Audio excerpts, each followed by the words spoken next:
Hello दोस्तों, welcome to my YouTube channel. मेरे प्यारे दोस्तों एवं सिविल पेंशनरों एवं सिविल डिफेंस पेंशनरों, मेरे चैनल पर आपका स्वागत है। कृपया मेरे चैनल पर बने रहें, ज़्यादा से ज़्यादा लाइक कीजिएगा, सब्सक्राइब कीजिएगा और अपने दोस्तों के साथ शेयर कीजिएगा। अभी आपको 8वें वेतन आयोग की न्यू अपडेट जो आई है उसके बारे में जानकारी देने वाला हूँ। कृपया आप मेरे चैनल पर बने रहेंगे। वो नई जानकारी क्या है? डीए हाइक जुलाई 2025। अभी जो जुलाई में कितने डीए बढ़ने वाली है, कितनी डीए बढ़ेगा, इसके बारे में पूरी जानकारी देने वाला हूँ।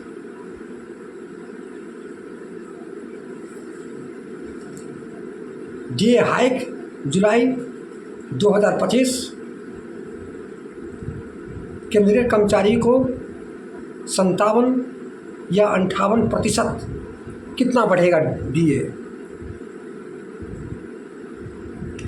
पूरा कैलकुलेशन है, इसके बारे में पूरी जानकारी देने वाला हूँ। कृपया आप मेरे चैनल पर बने रहें और पूरी वीडियो देखने का प्रयास कीजिएगा, अधूरा मत देखिएगा, जिससे आपको पूरी जानकारी महंगाई भत्ता के बारे में आपको जानकारी मिल सके। तो दोस्तों, केंद्र सरकार के लाखों कर्मचारियों और पेंशन भोगियों को अच्छी खबर है कि डीए से थोड़ी राहत दिलाने वाला महंगाई भत्ता डीए और डीआर जुलाई 2025 में फिर बढ़ने वाला है। जुलाई में फिर बढ़ने वाला है। अभी जनवरी 2025 से सबको 55% डीए डीआर मिल रहा है। अभी 55% डीए और डीआर है। सवाल यह है कि जुलाई से ये कितना बढ़ेगा। सवाल ये उठता है कि जुलाई से कितना बढ़ेगा डीए। मार्च 2025 के आंकड़े CPI-IW आए हैं, उनसे इशारा मिल रहा है कि इस बार डीए में ठीक ठाक उछाल आ सकता है। सरकारी कर्मचारियों का डीए तय होता है कि देश के 88 औद्योगिक केंद्र और 317 बाज़ारों से इकट्ठा रिटेल कीमतों के आधार पर AICPI-IW इंडेक्स जारी किया जाता है। मार्च 2025 में ये डीए मीटर CPI-IW 0.2 पॉइंट चढ़कर 143.0 पर पहुंच गया है। मार्च तक पिछले महीने में गिरा था 2 पॉइंट, इस महीने में 2 पॉइंट बढ़ कर के 1.208 था, तो उसको 2 पॉइंट बढ़ करके 1.43.00 हो गया है। 2% का उछाल आया है मार्च महीने में। पिछले 3 महीने में ये मीटर नीचे जा रहा था, 3 महीने से लगातार नीचे गिर रहा था। अब थोड़ा सा ऊपर आया है, 2 पॉइंट उछाल आया है तो ऊपर आया है। ये अच्छी बात ही है। डीए के नज़रिए से इस ताज़ा आंकड़े के हिसाब से ऐसा लग रहा है कि जुलाई 2025 में कर्मचारियों और पेंशनधारियों को मिलने वाला डीए और डीआर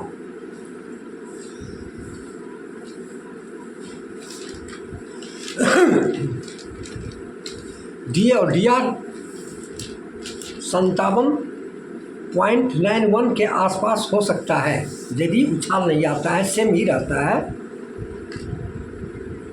मान लिया कि अभी जो 2 पॉइंट है वही सेम रहेगा, तो डीए डीआर 57.91 के आसपास हो सकता है। लगातार 3 महीने से यही अंदाज़ा लग रहा है कि जुलाई 2025 का फाइनल डीए कितना होगा। अब फाइनल डीए ये अगले 3 महीने अप्रैल, मई और जून 2025 महंगाई के आंकड़ों पर निर्भर करता है। अभी जो फाइनल जो है 3 महीने का तो आ चुकी है, 3 महीना का बाकी है, अप्रैल, मई और जून। ये तीनों का आंकड़ा यदि आ जाएगा तब फाइनल एक्यूरेट मालूम हो जाएगा। यदि सेम रहता है तो 57.91 फिर 2% ही बढ़ेगा। यदि थोड़ा सा उछाल आया तो 58% क्रॉस कर सकता है, अन्यथा जुलाई से भी 2% DA का मिलने का कन्फर्म है। अभी तक DA और DR में छमाही वृद्धि की गणना प्रक्रिया और उम्मीद आधी पूरी हो चुकी है, आधा हो चुका है। जनवरी, फरवरी और मार्च का आधा प्रक्रिया पूरी हो चुकी है। DA कितना बढ़ेगा, इसका पक्का फार्मूला है कि ये पिछले 12 महीनों को CPIW आंकड़ों के औसत एवरेज पर तय होता है। 12 महीना का जो है एवरेज औसत निकाला जाता है। 12 महीने का CPIW का मार्च 2025 तक आंकड़ा को देखें तो DA 57.06 बन रहा है। अभी तक जो 3 महीना का जो आया है 57.0, क्योंकि 1% तो ऑलरेडी हमारा था ही।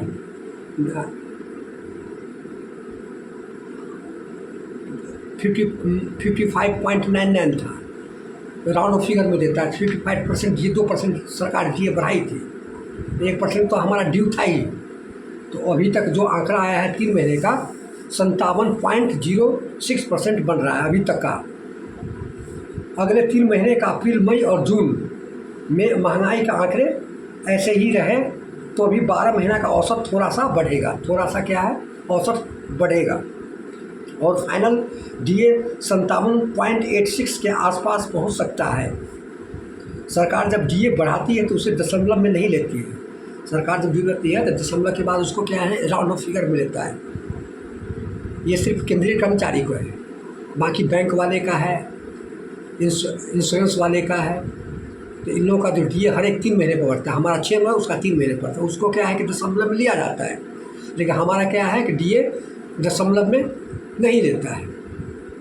दशमलव को छोड़कर बाकी DA की घोषणा करती है सरकार। इसीलिए जुलाई 2025 में DA 2% या 3% बढ़कर 57 या 58% हो जाएगा, यही आशा है। तो दोस्तों,